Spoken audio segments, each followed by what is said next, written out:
Welcome. I'm Cindy Maybeck. Happy Easter. The Gospel is the Gospel of Mark, chapter 16, 1 to 8, and it goes like this. When the Sabbath was over, Mary Magdalene and Mary, the mother of James, and Salome went to buy spices so that they might go and anoint him.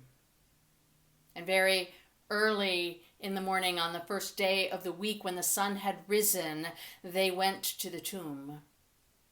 And they were saying to one another, "Who will roll the stone away for us from the entrance to the tomb?" And when they looked up, they saw that the stone, which was very large, had already been rolled back. As they entered, they saw a young man dressed in a white robe sitting on the right side. They were alarmed. But he said to them, "Do not be alarmed, for you are looking for Jesus of Nazareth, who was crucified. He has been raised. He is not here. Look, there is the place where they laid him. But go, tell his disciples and Peter that he is going ahead of you to Galilee. There you will see him just as he told you." So they went out and fled from the tomb, for terror and amazement had seized them. And they said nothing to anyone, for they were afraid.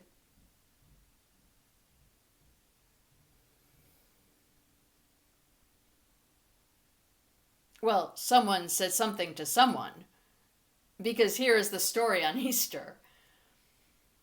The name of Jesus is so powerful.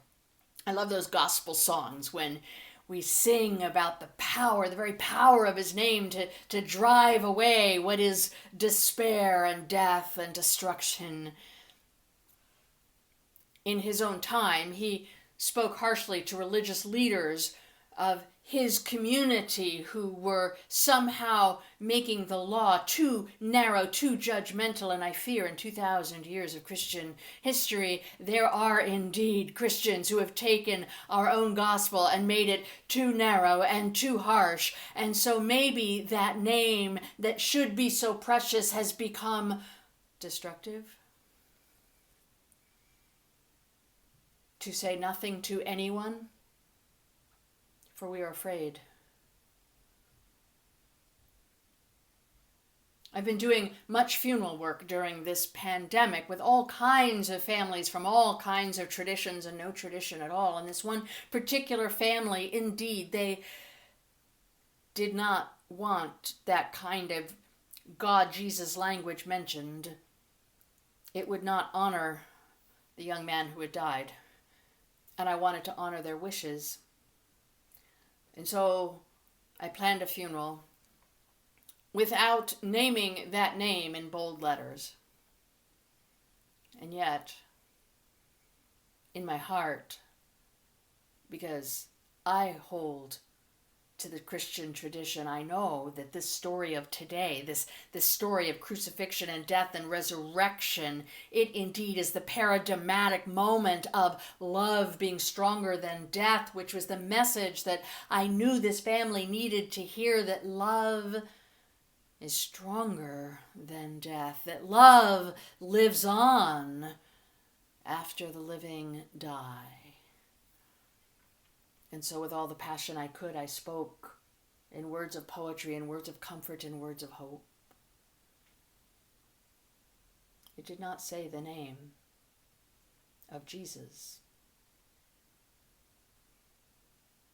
And after the service, a number of people came up to greet me. I offered peace to many of them who were interested in receiving my blessing.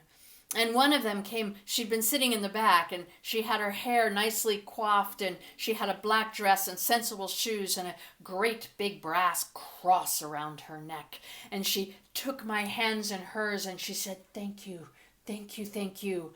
I heard the gospel. Thank you for loving Jesus as much as you do."